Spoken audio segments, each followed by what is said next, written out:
আমি তো বুঝি নাই যে আম্মা এত রাগ করবে। আমি তো আম্মারে জাস্ট এমনি কথাটা কইছি, তো না আশিক ভাইয়ের একটু বকা দিব আর আমি মজা পাবো। তো আম্মা যে এত রাগ করবো, আশিক ভাইয়ের এত কথা শুনাইবো, আশিক ভাইয়ের বাসা থেকেও চলে যাইতে পারবো, এটা আমি বুঝি নাই।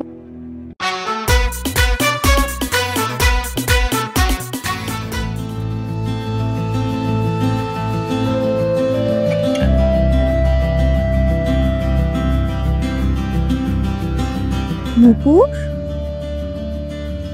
কত রাত হয়েছে? তুই এখানে বসে আছিস কেন? ঘুমাবি না? ঘুমাবো, তুমি যাও, আমি আসতেছি।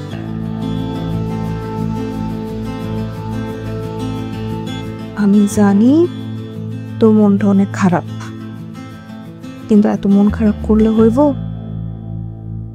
যা হওয়ার তা তো হয়েই গেছে, আর এত রাত পর্যন্ত এখানে বসে থাকলেও হইব না। কালকে সকালে কলেজ আছে, চল ঘুমাইতে যাবি, চল। আমি কি তোমাদের অনেক জ্বালাই আপা? না, তুই আমাদের অনেক আদরের, অনেক ছোট, আর তোকে আমরা সবাই অনেক বেশি ভালোবাসি। এজন্য তোরে নিয়ে আমরা বেশি দুশ্চিন্তা করি, বেশি কেয়ার করি। তো একদমই চালাস না।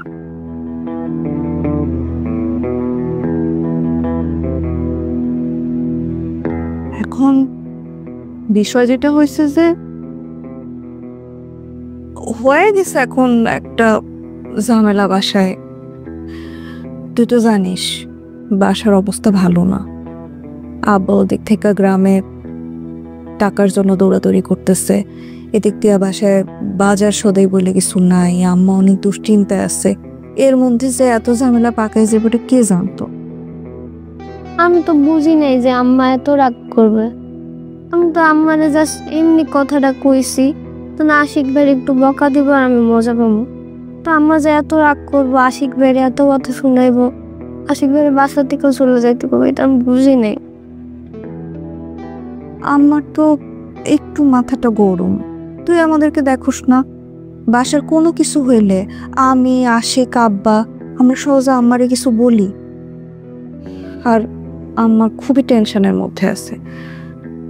আমারও হয়তো বা খারাপ লাগতেছে আশিকের জন্য, আমি জানি, কিন্তু তুইও যদি মন খারাপ করে থাকিস আমার তো আরো বেশি খারাপ লাগবো, তাই না?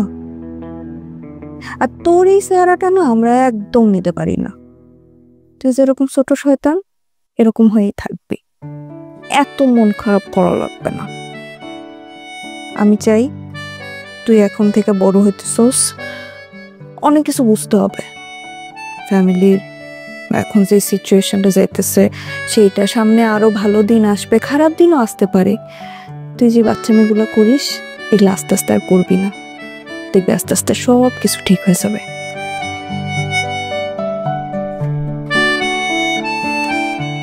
একদম মন খারাপ করবি না। তুই মন খারাপ করলে আমার ভালো লাগে?